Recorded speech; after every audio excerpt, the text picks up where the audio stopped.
Bonjour à tous, je suis trop content de vous retrouver aujourd'hui dans ce troisième épisode du podcast Offcast. Aujourd'hui, on accueille Yanis. Je suis trop content de l'accueillir parce que c'est un peu le meilleur des deux mondes entre le SaaS et l'agence. Vous savez que moi, je parle majoritairement d'acquisition pour les agences et pour les SaaS. Yanis a fondé plein de SaaS différents. Il a actuellement une agence qui est spécialisée du coup dans les SaaS. Je suis trop content de l'accueillir. On a un très bon programme devant nous. Yanis, comment tu vas?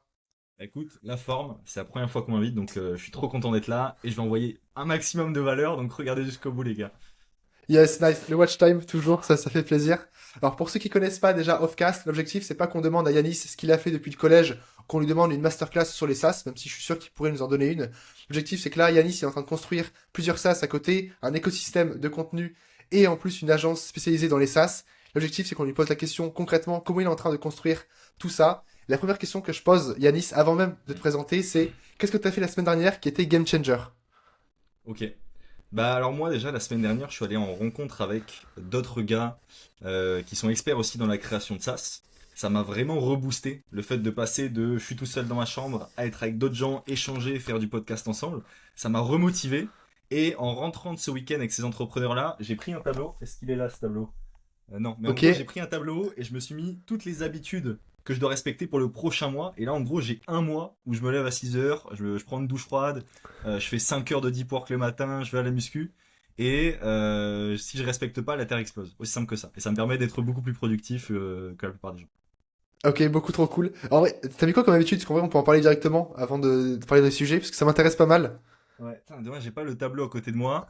Mais là, en gros, en ce moment, c'est lever 5h15. Je me lève directement, je vais sous la douche froide. Ça me Ok. permet en fait d'être beaucoup plus résilient dans ma journée. Parce que c'est tellement dur d'aller sous la douche froide le matin que quand je sors de la douche, tout me paraît merveilleux. Après, je suis en mode, mais tout est mieux que cette douche froide, quoi. Parce que la douche froide, c'est tellement horrible que. Voilà. En sortant de la douche froide, je vais faire méditation. Parce que moi, je suis quelqu'un qui est assez hyperactif dans mes idées, etc. J'ai du mal à être ancré, à être présent avec les gens en face de moi. Donc ça me permet vraiment d'écouter, d'être plus attentif. Ok. Après, je fais 5 heures, 6 heures de deep work, plus ou moins. C'est-à-dire que j'ai une application qui s'appelle Forest sur mon téléphone, qui me permet de plus utiliser mon téléphone pendant X temps, et je me mets sur l'ordi et je fais la tâche la plus importante pour mon objectif. Donc en ce moment, ça va être développer un produit que je vais vendre aux créateurs de ça s'appelle un boilerplate, mais on en parlera juste après. Ok. Et en sortant de cette grosse séance, je vais à la muscu. Donc Basic Fit, tout ça, une grosse séance. Je rentre, je mange et je repars l'après-midi sur 4-5 heures de deep work. Je mange de soir, je lis et je vais me coucher. Et j'ai oublié le déjeuner le matin. Moi, je fais un régime mi-paléolithique, mi-carnivore, c'est-à-dire que je mange que de la viande, j'ai pas de Ok. glucides et je déjeune genre 6 œufs par exemple. Ah oui, quand même. Ah oui, à ce point-là. Ok. Mm. Écoute, beaucoup trop intéressant. Alors, je vous jure qu'on le savait pas d'avance, mais en vrai, j'aimerais Mm. en parler parce que justement, là, depuis la rentrée, là, depuis un bon mois, j'ai changé aussi mes habitudes. Et en vrai, j'en ai pas mal. Douche Mm. froide, j'arrive pas à le faire. Pour le coup, je sais qu'il faut. Mm. Mais vraiment, j'y arrive pas. Mais pareil, moi, c'est lever 6 heures et à chaque fois, c'est 20 pompes, 5 minutes Mm. d'étirement, 5 minutes de méditation. Par exemple, les pompes et étirements, c'est pas parce que c'est bénéfique pour mon corps, ça l'est un peu, mais c'est juste mentalement. Je commence par Mm. un truc que je fais. Donc, c'est sur ma to-do. C'était écrit, je le fais. Mm. Et quand tu commences, quand à 7 heures, t'as déjà fait 4 trucs sur ta to-do, bah ça te met dans le mood, tu vois, on va dire, de continuer. Ouais. Et si moi, je pense, je fais plus ou moins tout ce que tu fais, donc focus deep work. Alors, 6 heures, ça me paraît beaucoup d'un coup, tu vois. Mm. Alors moi, je fais par 3 heures, tu vois, un bon 3 heures, après 3 heures. Si t'arrives à te faire 6 heures dès le matin, c'est quand même costaud, non? Comment t'arrives à faire ça? Bah, je pense que c'est juste que j'ai aucun plaisir dans ma journée et que donc en fait le travail devient le plaisir de la journée. C'est-à-dire que comme imaginons je suis à 2 heures, 3 heures de travail, j'ai plus de motivation, je suis en mode ah, j'ai envie de faire autre chose. Je recule, tu vois, je suis comme ça, je prends 5 secondes et je suis en mode bah j'ai rien d'autre à faire de plus intéressant, donc je me rapproche à nouveau de mon PC et je retourne bosser, quoi, c'est aussi simple que ça. Ouais, ouais, je vois. Pour le coup, c'est vrai que à chaque fois, les gens cherchent à se motiver ou leur cherchent, on va dire, comment à faire plus. Alors qu'en fait, mettre des frictions sur les trucs compliqués ou alors qui t'apportent, on va dire, du négatif dans ta vie, c'est beaucoup plus simple. J'ai pas une volonté de fou.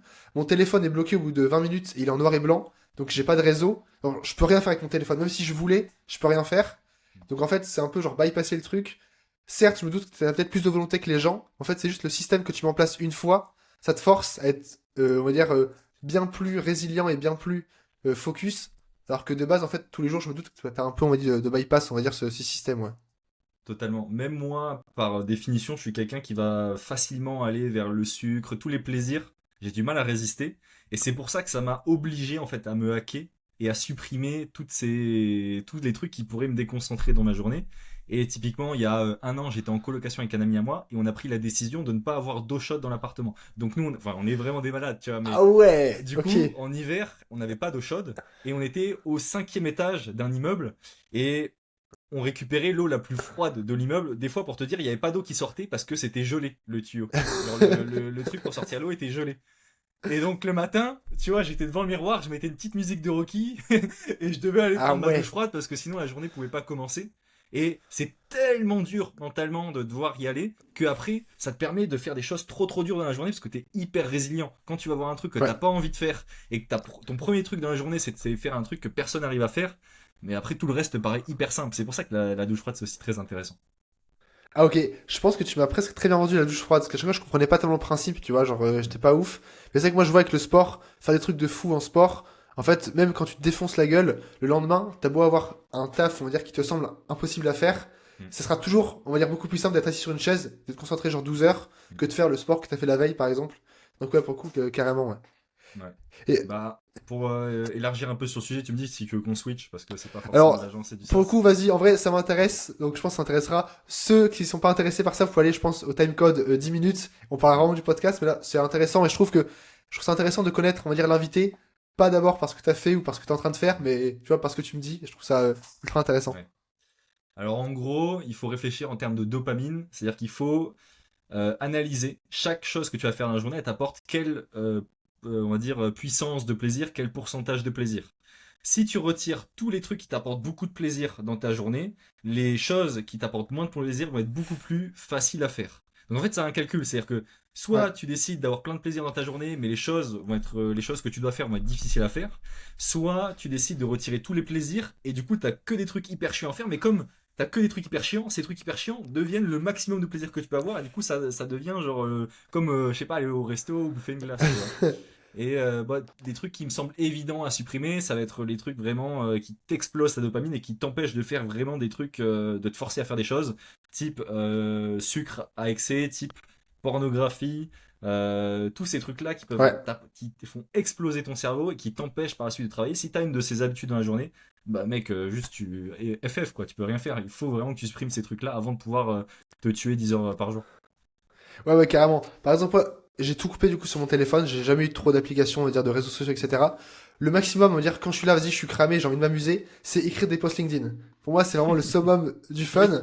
Du coup, moi, bon, ça me force à écrire pas mal de posts LinkedIn. Donc, ouais, Mm. essayer un peu de bypass son cerveau comme ça. Après, moi, j'ai récemment ajouté, je sais pas si tu le fais, tout ce qui est journaling. Le matin, je prends 5 minutes pour écrire Mm. comment va se passer ma journée, et 5 minutes après, donc à la fin de la journée, pour Mm. recap ma journée.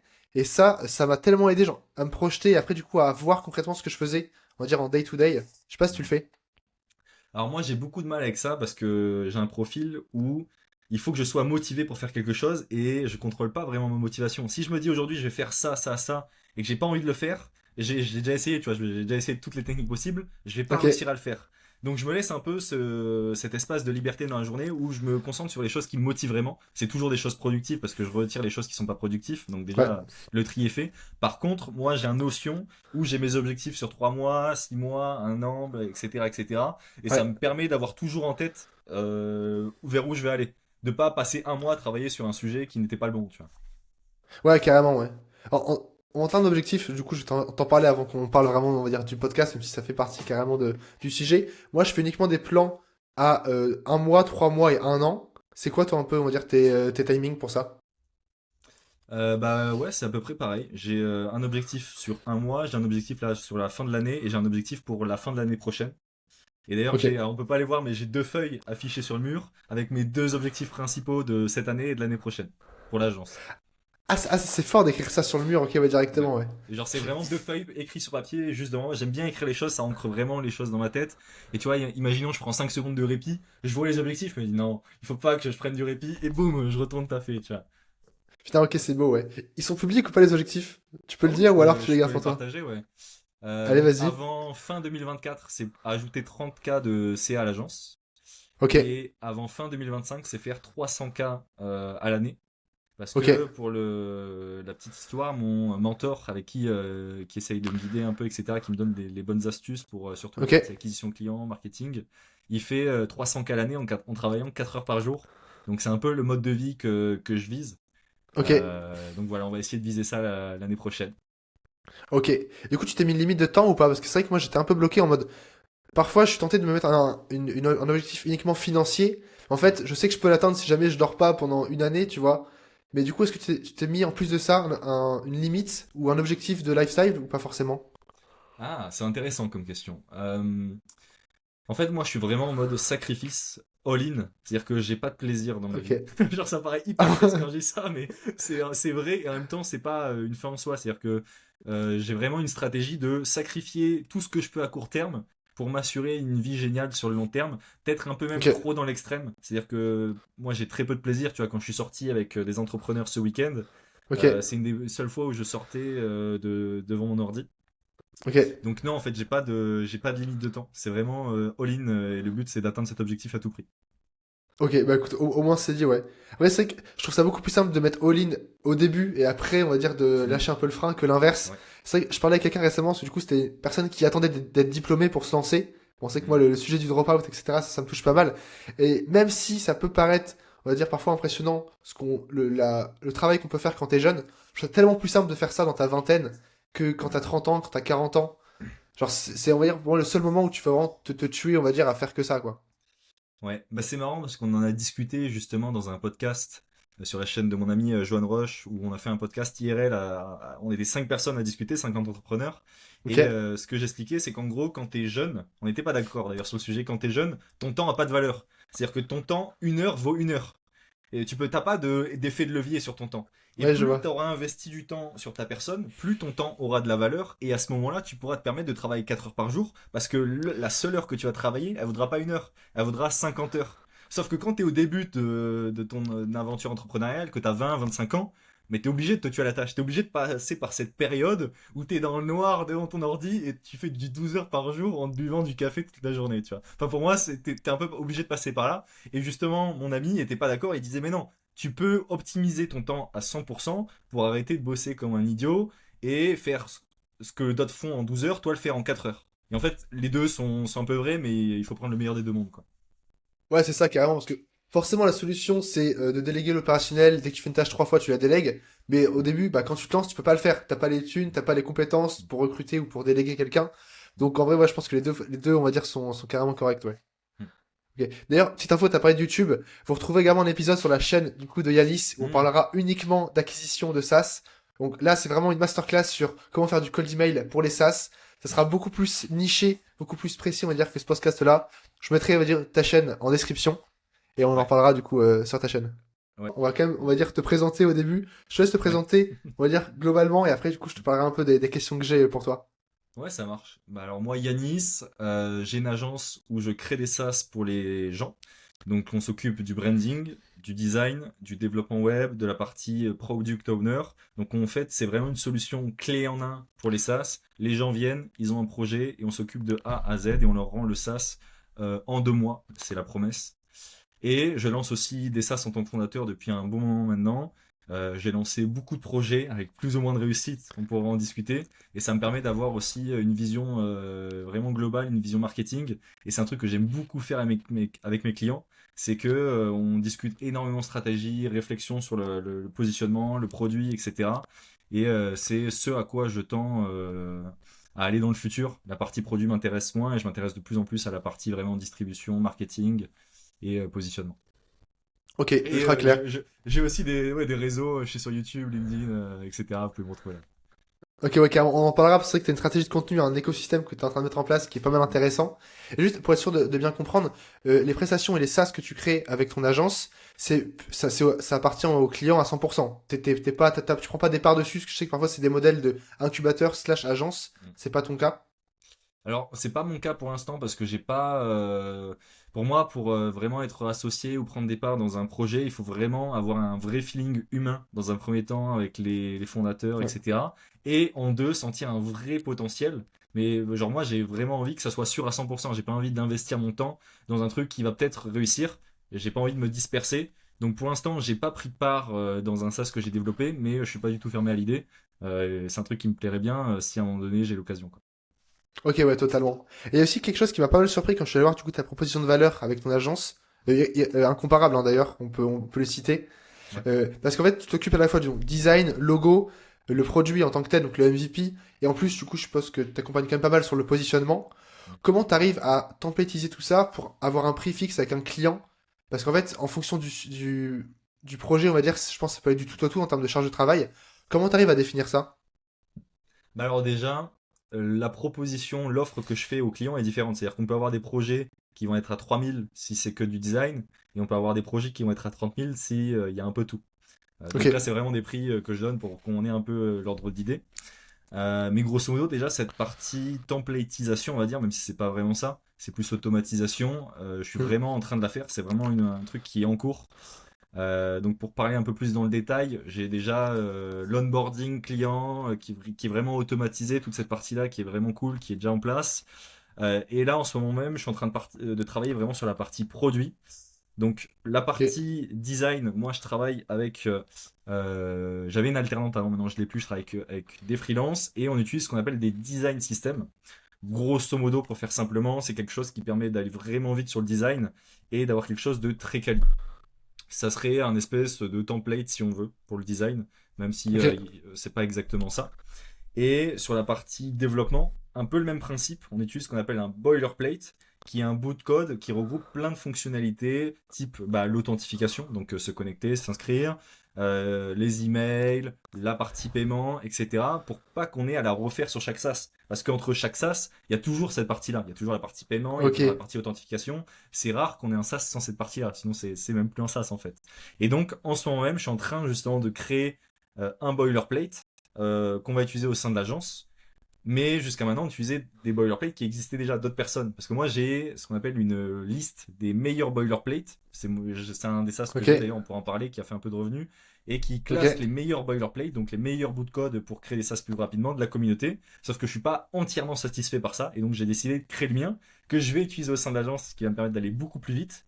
Mais que je vais aussi vendre à des développeurs qui vont vouloir, comme moi, développer des SaaS hyper rapidement. Parce que comme je crée du contenu sur les réseaux, il y aura forcément des gens qui vont être intéressés. Et donc, bah, ça me permet de travailler sur un truc qui a deux gains potentiels. C'est-à-dire, moi, ça me fait gagner énormément de temps et en plus, je vais pouvoir le redistribuer et le revendre.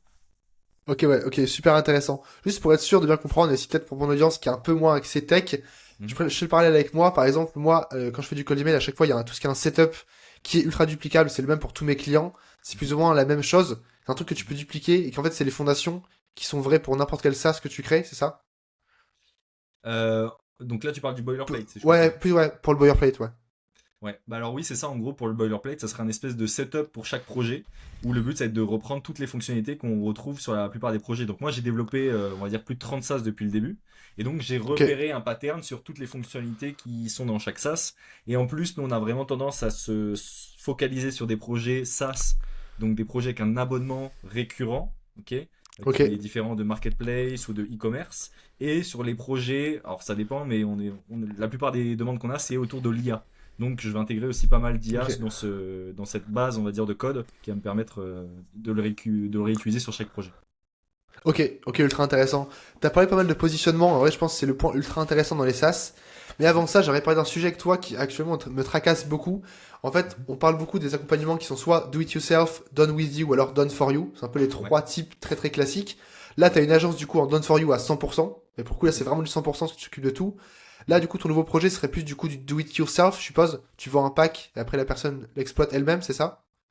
C'est ça exactement. Ça serait un mélange entre de la ressource, des templates. C'est comme si on vendait un peu des templates Notion, sauf que c'est un peu du code. Ok, Et en même temps, il y aurait une grosse partie formation où j'aiderais les freelances à comprendre comment développer des projets rapidement, mais aussi comment onboarder un client de la bonne manière pour qu'il soit satisfait et que ça soit smooth.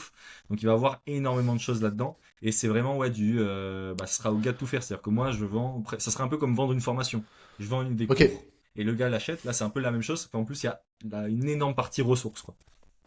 Ok, carrément. Est-ce que tu as du coup un avis sur le modèle que tu penses que tu garderas si jamais t'en gardes un dans les prochaines années? Où l'idée c'est quand même que tu puisses presque exploiter du coup les trois, Done for You, Do It Yourself et Done with You.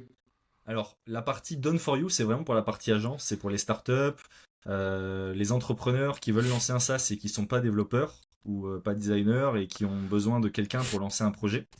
Donc ça va être souvent des profils un peu de marketing plutôt. Et la partie donc boilerplate slash formation que je vais vendre, et cette fois qui est, ça sera au gars de tout faire, ça vise un Ouais. autre persona. En fait, moi, avec ma création de contenu, je vise deux personas. Je vise les start-upers et les développeurs qui ne sont pas du tout des entrepreneurs, qui n'y connaissent absolument rien Ok. souvent. Les Ok, je techs, souvent, vois. ils n'y connaissent absolument rien. Et donc, je vais vendre ce truc-là aux techs, ok, mon produit, donc c'est quoi, do it yourself, c'est ça, ouais. J'ai C'est du mal ça, à ouais. retenir les termes. Do it yourself sera pour les développeurs et mon agence, c'est pour les start-upers, etc. Ok, ultra clair. Ok. Tu connaissais pas encore les termes ou pas? C'est un peu plus au States, enfin, j'ai l'impression de voir ça partout, les trois termes différents. Si, je les connais, c'est juste qu'à chaque fois, je les retiens pas. Ça fait plusieurs fois en plus comme les redit, mais à chaque fois, je les retiens pas, j'ai du mal. Ouais, c'est ça. De ce que j'avais vu, j'avais entendu qu'en fait, le plus simple pour commencer, c'était du done for you à 100%, parce que c'est beaucoup plus simple à vendre. Et au moins, tu Mhm, peux, on va dire, prouver ton expertise avec un done for you à mhm, 100%. Et une fois que tu peux prouver ça, après, du coup, tu peux faire soit du done with you, soit du do it yourself. Bon, t'as un peu des variantes. mhm, Mais moi, je sais que c'est un peu le modèle. Actuellement, j'essaye de faire que du, enfin, avant, je faisais du done with you, mais du coup, mhm. plus en tant que freelance. Je voyais que c'était pas tellement scalable. Là, je me focus sur un done for you à 100% avec mon agence. Et une fois que, on va dire, j'ai des dizaines de cas clients ultra précis et que j'ai mis une méthode qui marche à chaque fois, je pense que là, je ferai presque un do it yourself, tu vois, ou une formation, parce que c'est quand même le truc le plus scalable du monde, je pense. Ouais. Bah, je suis totalement d'accord avec toi. Et d'ailleurs, moi, c'est ce que je recommande si jamais vous voulez créer un SaaS. C'est que avant de créer un SaaS de nulle part, il faut passer par un modèle plus simple, type prestation de service. Le moyen le plus simple de créer un SaaS, c'est tu fais de la prestation de service, tu arrives à avoir un bon résultat assez récurrent et tu as des méthodes pour automatiser ça. Et donc, tu vas passer de j'ai une agence, je fais de la prestation de service, je vends mon temps, à je crée un SaaS qui fait tout automatiquement. Et ça, tu es sûr de faire passer les clients de ta presta à ton SaaS et ça valide ton idée, quoi, en gros. Donc c'est un modèle hyper intéressant. Ouais, alors ça, je suis tellement d'accord. C'est vrai que parfois, tous les gens qui sont intéressés par les SaaS veulent en créer un directement et s'oublient que je pense que tous les fondateurs de SaaS sont passés par ça. Moi, je fais du service et je pense que ça me plairait tellement de faire des SaaS.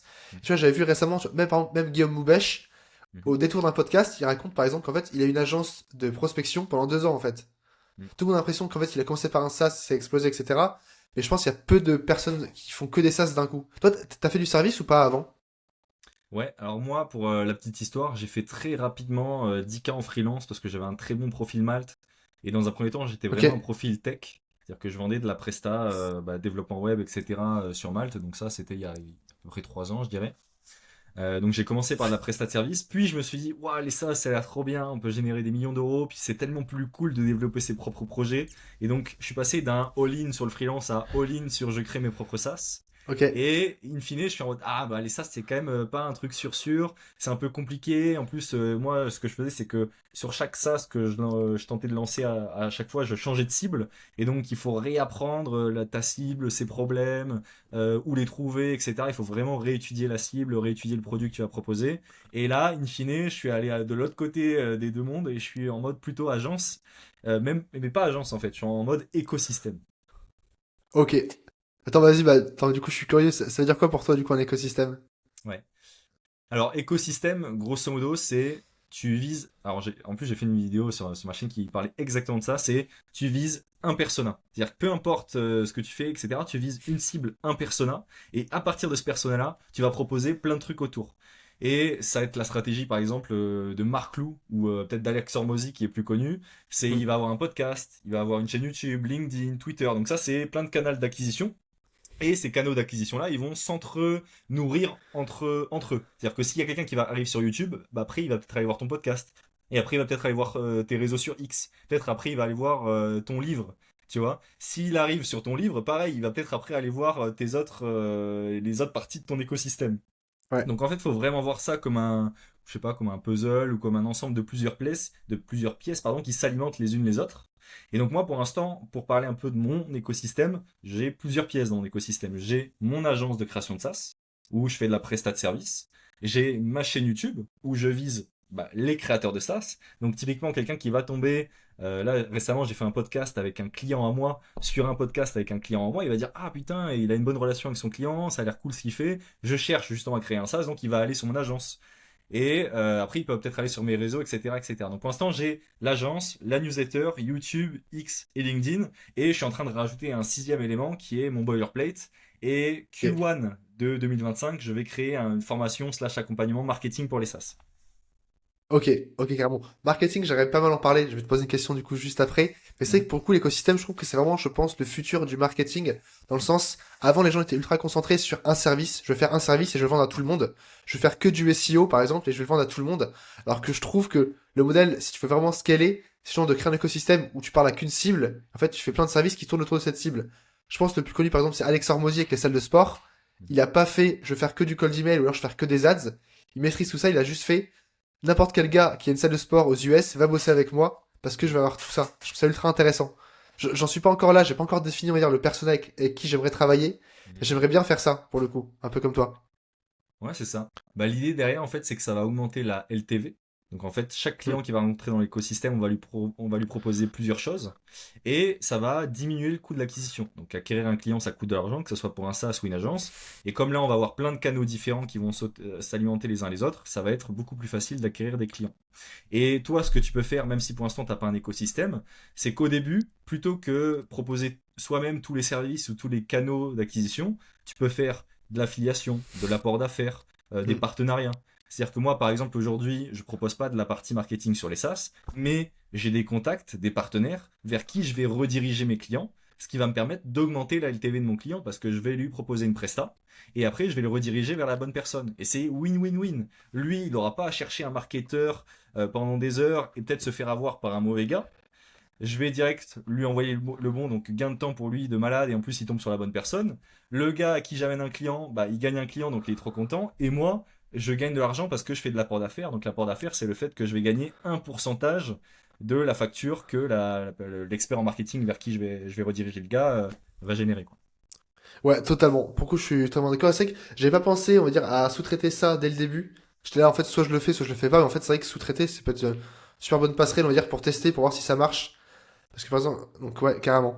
Ouais, pour te dire, moi, si un gars qui me redirige quelqu'un vers mon agence, il gagne 15% de ma facture. Et ma facture pour un SaaS, ça va être 20 000 euros. Donc le gars Ok. va gagner 3 000 euros. Imagine, t'as un freelance, tu vois, tu fais pas ça, tu perds peut-être 3 000 euros tous les mois. Imaginons, tu fais du Ouais, c'est design. vrai. Tu pourrais à chaque fois rediriger, plutôt que faire le design et dire, bon bah salut, une fois que le design est fini, rediriger vers quelqu'un qui s'occupe de ce qui se passe après. Et il y en a plein qui Ouais. pensent pas à le faire alors que le manque à gagner est fou. Il y a beaucoup de gars que je connais, ça va être 20, 30, 40% de leur chiffre chaque mois, tu vois. Genre, c'est un vrai truc. Ouais, c'est fou. Tous ceux qui vont travailler avec Yanis après le podcast, dites que vous venez de ma part et on a parlé en DM, et ça me fera, Bien joué. ça me fera 15%. Mais ouais, carrément, c'est super smart.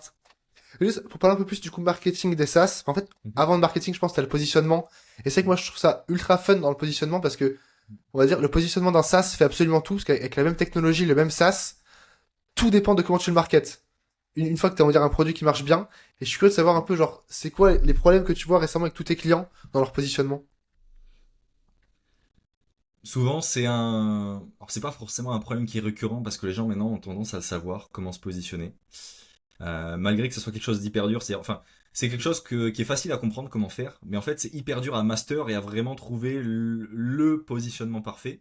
Ouais. Mais l'idée est assez simple, c'est plus t'as de data, plus ton positionnement va être bon parce que ça va être basé sur des data.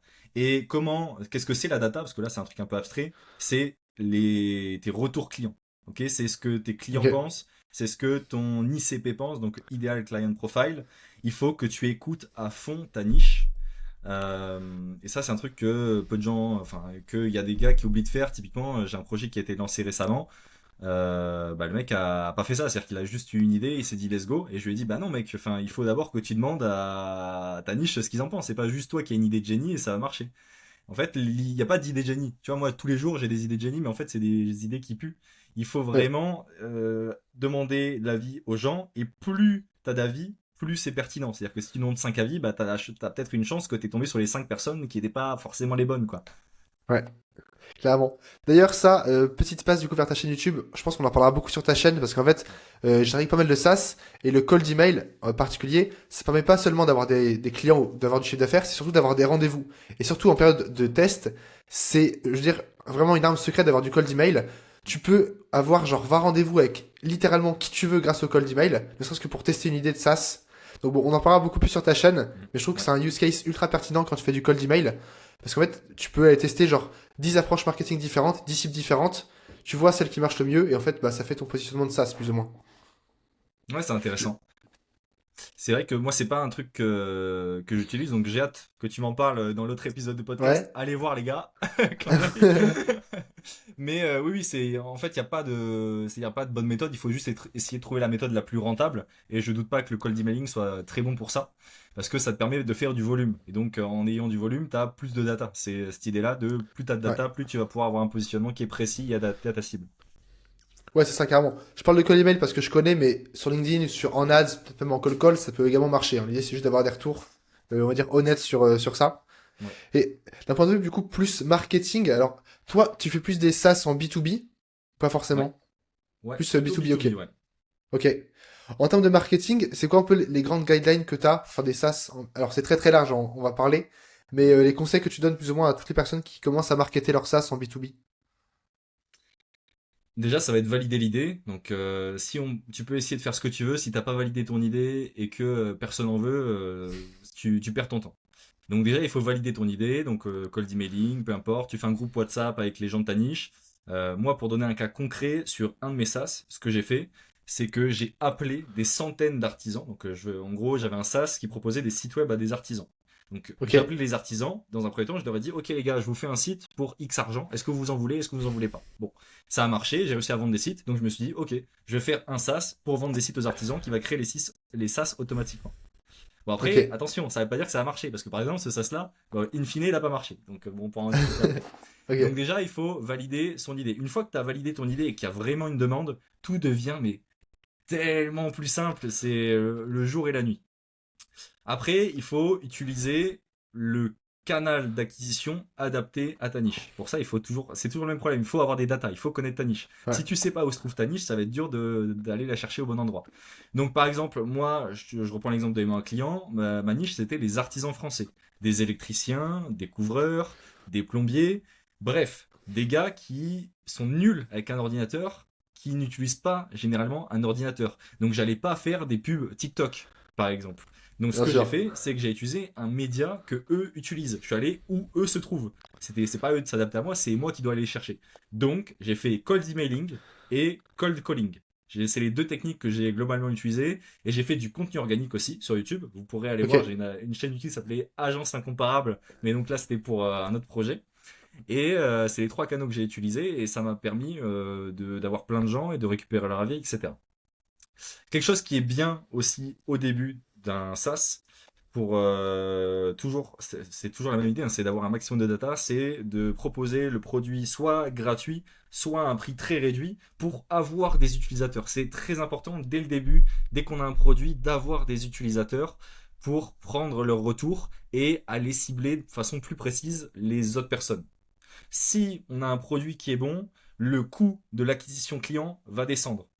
Donc c'est hyper pertinent au début de ne pas investir énormément en ads ou en cold emailing. D'abord de s'assurer qu'on est sur un product market fit, qu'on vise bien ouais. notre persona, et après d'envoyer la sauce, que ce soit en ads, en cold emailing, en ce qu'on veut, tant que c'est pour acquérir des clients.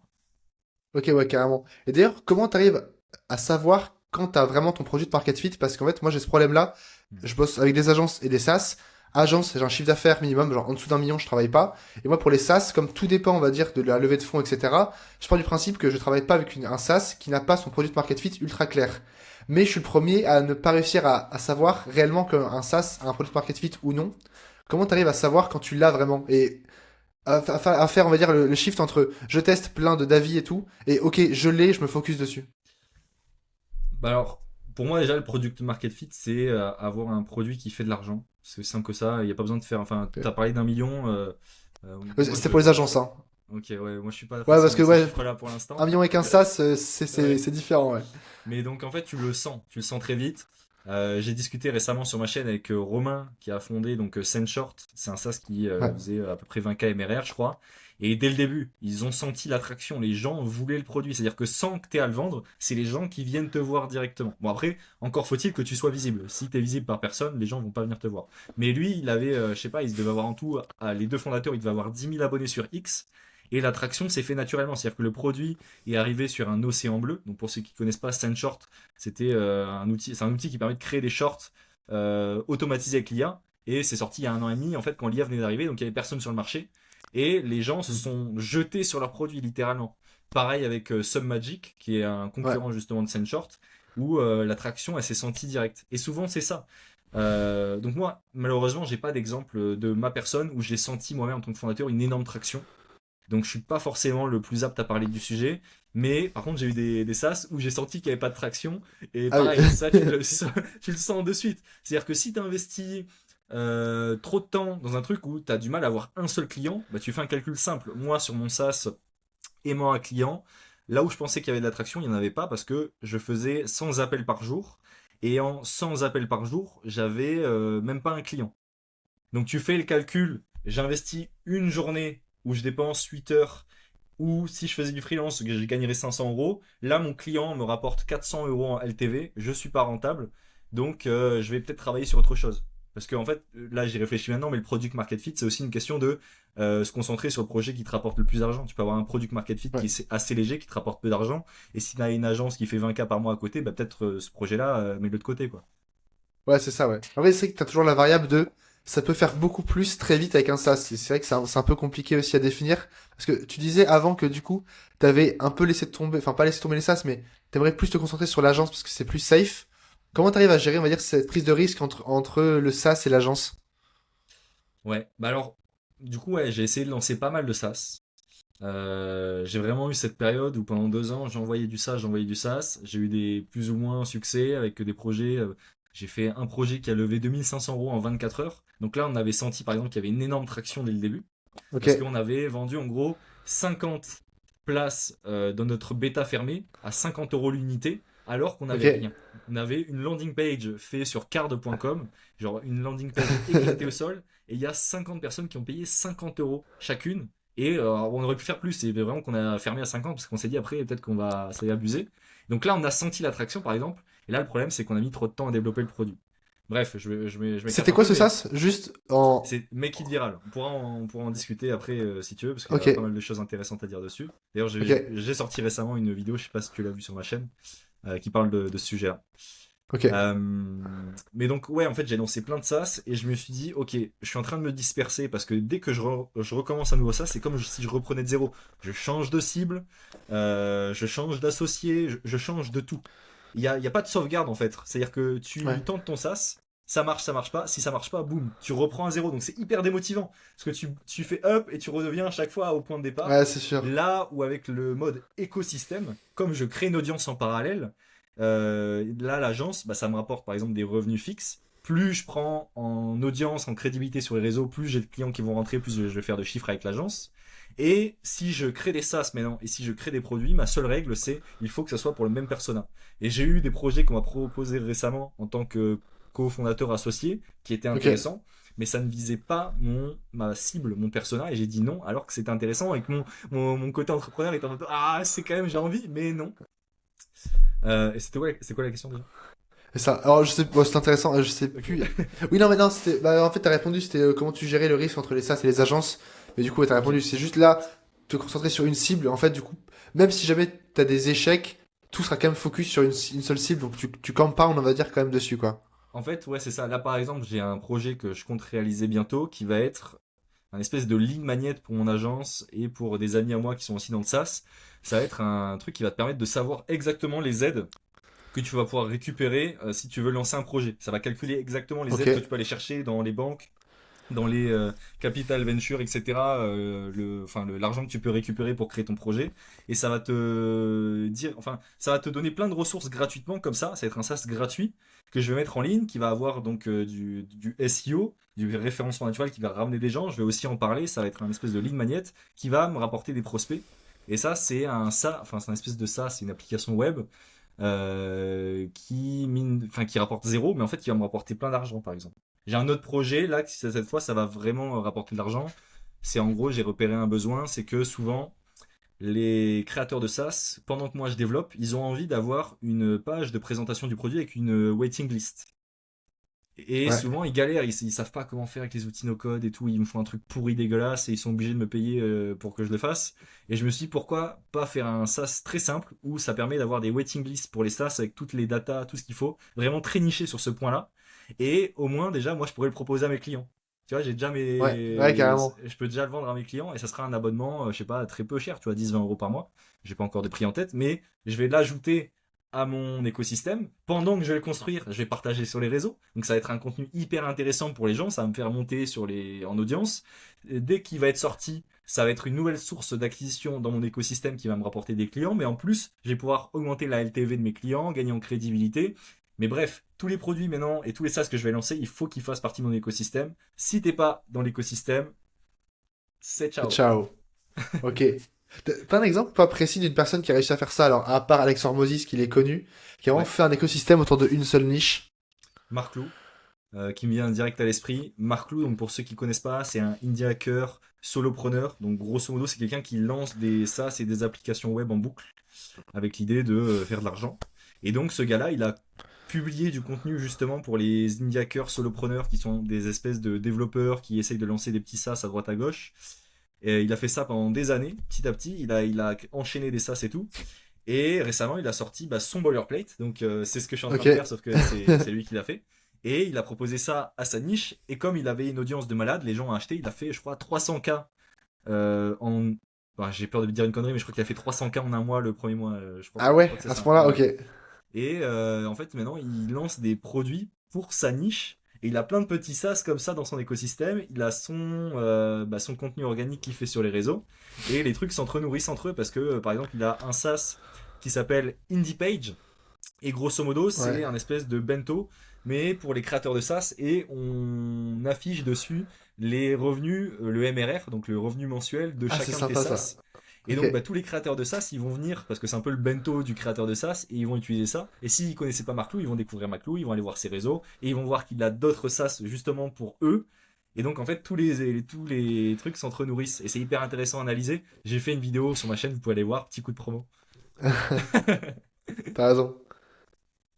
Et ouais, bah, c'est vrai que par exemple aussi, je pense un des plus connus, enfin j'en parle beaucoup, c'est tout ce qui est Lemlist, tu vois, qui ont créé un peu un Mhm. écosystème, je sais pas à quel point tu connais, l'Empire, et moi ça m'inspire plus parce que c'est un mélange entre, moi c'est vraiment que des SaaS, mais entre Lemlist au début, après Lemwarm, Lemcall, après ils ont les racheté, bah du coup, d'autres SaaS de Indie Hacker, Taplio et Tweet Hunter, et en fait c'est de faire un monopole sur, après eux ils ont une cible vraiment plus large, parce qu'en fait c'est toutes les business qui veulent avoir des nouveaux clients, enfin, je connais pas leur thèse exactement.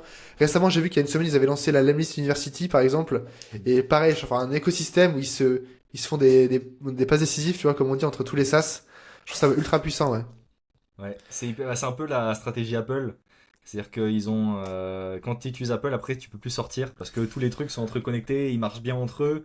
Et donc, une fois que tu as acheté un produit Apple, tu tombes dans le piège, tu vas acheter la montre, après le téléphone, et après tu tombes dans leur truc.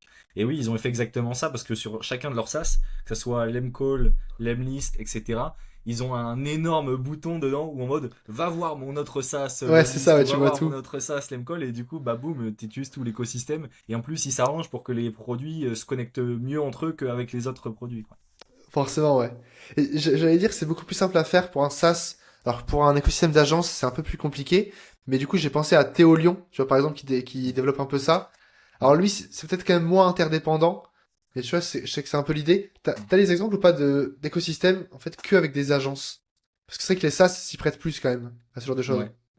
Mais en fait, l'écosystème, peu importe que ça soit agence, SaaS, il y a vraiment pas de règle. Tu vis juste un persona. Mais par exemple, si on prend une agence, typiquement, tu as une agence et tu sais pas faire de SaaS. Donc, tu peux pas ajouter de SaaS sur ton écosystème. T'as pas cette arme-là, on va dire, que moi, j'ai la chance d'avoir.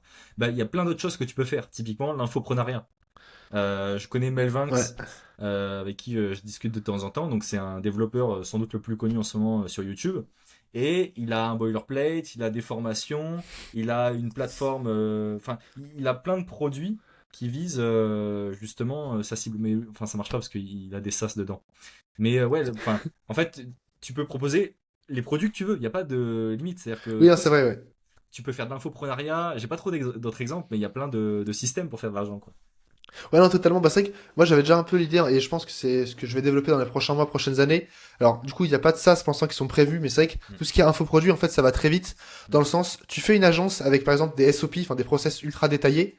Mhm. Ça, du coup, c'est ton main, du coup, done for you, agence. Tu prends ces mêmes process et tu les vends uniquement comme ça, et t'en fais un do-it-yourself en formation. Tu payes 1000 euros, t'as accès à tous mes processus en interne, et on se revoit pas. Ou après, tu fais un accompagnement où je te donne tous mes process, plus 3 heures de coaching par mois. Enfin, en fait, oui, tu peux faire ça sans SaaS et ça peut être quand même pas mal pertinent, ouais.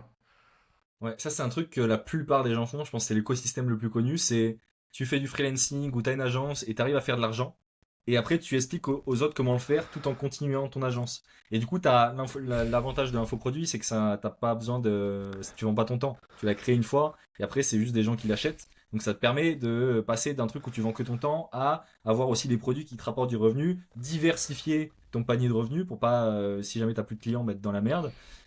Et en même temps plus vendre ton temps. Et ça, c'est un truc que je vois tout le monde faire. C'est vraiment, tu montes une agence Ouais. où tu gagnes 10K en freelance et après tu expliques aux autres comment le faire. Et c'est hyper pertinent. Enfin, si t'es arrivé d'un point A à un point B et que t'as galéré, t'as mis 3 ans, bah pourquoi pas expliquer aux autres comment le faire en 2 mois, quoi.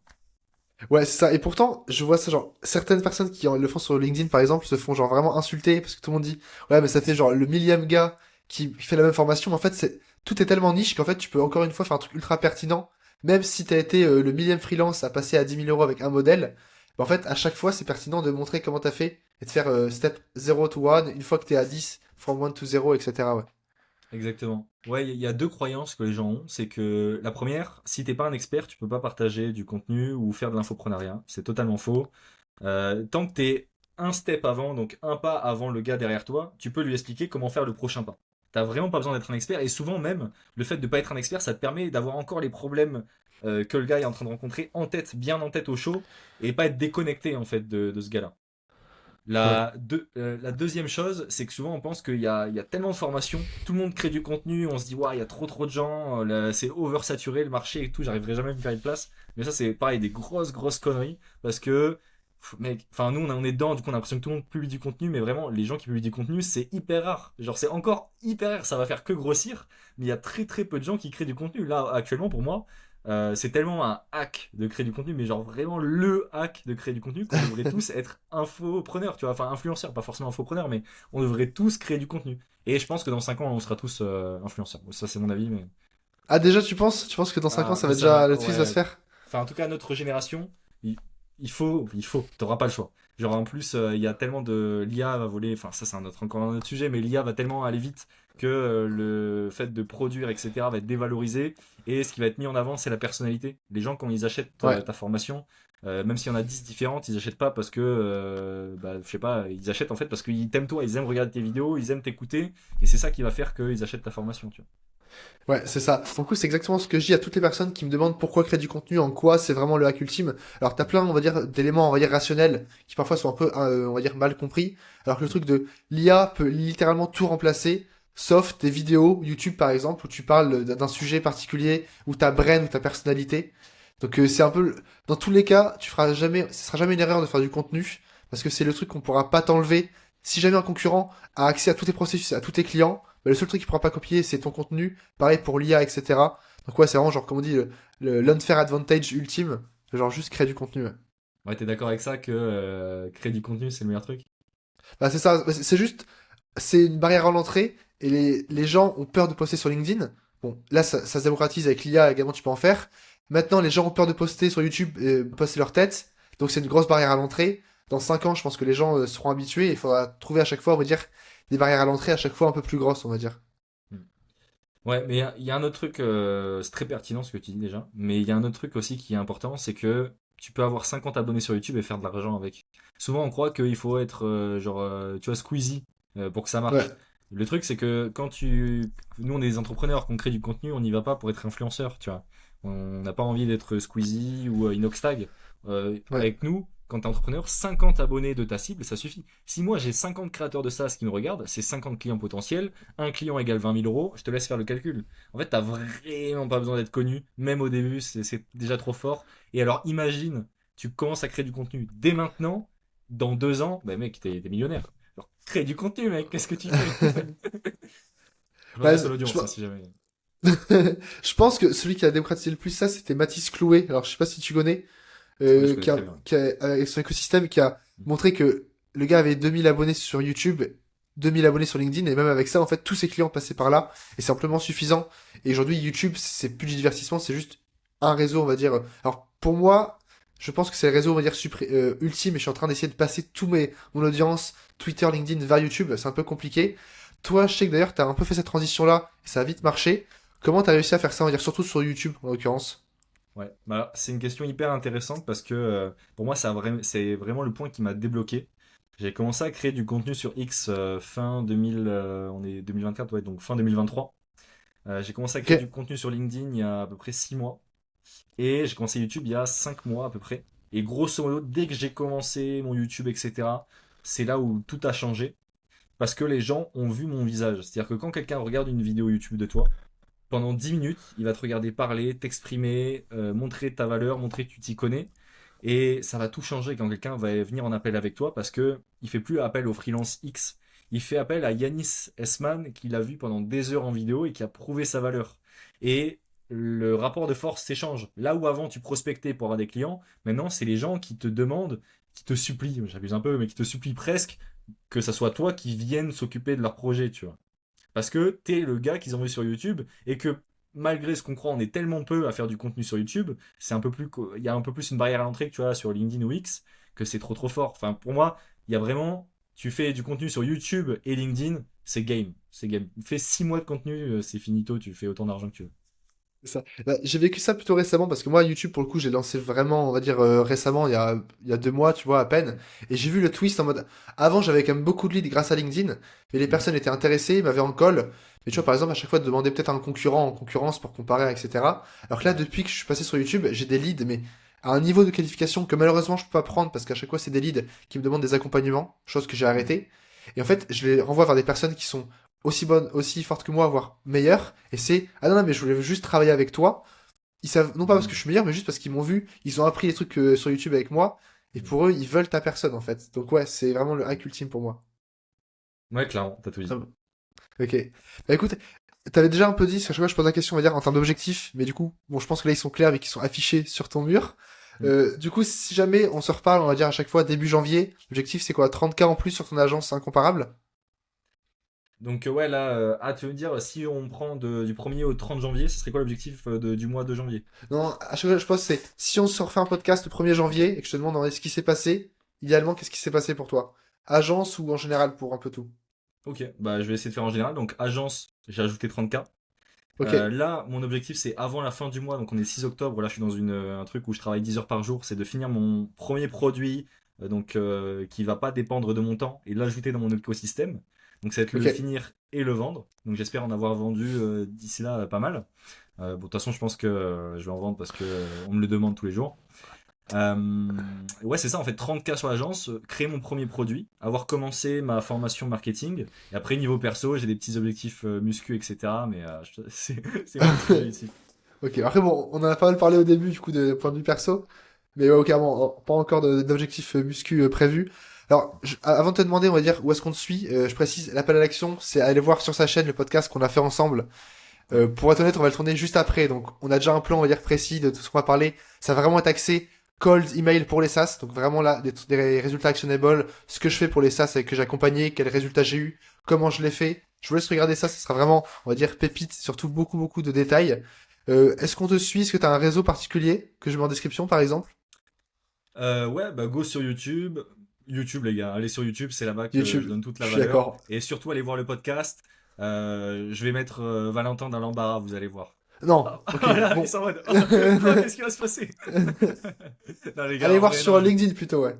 Ouais, non, mais en vrai, non, sur YouTube, ouais, on va faire un podcast hyper intéressant. J'ai préparé plein de bonnes questions. Donc, si le cold emailing et le ça vous intéresse, ça va vous parler. Donc, let's go. Top. Bah, en tout cas, Yanis, merci beaucoup. Là, ça va faire presque 1 heure, donc je pense que vraiment, c'était beaucoup trop bien. Merci beaucoup, Merci et à du coup, toi. peut-être qu'on se reparle en janvier pour voir comment t'as fait tout ça. Ouais, carrément, ça marche super. Yes, salut. Ciao! Ciao.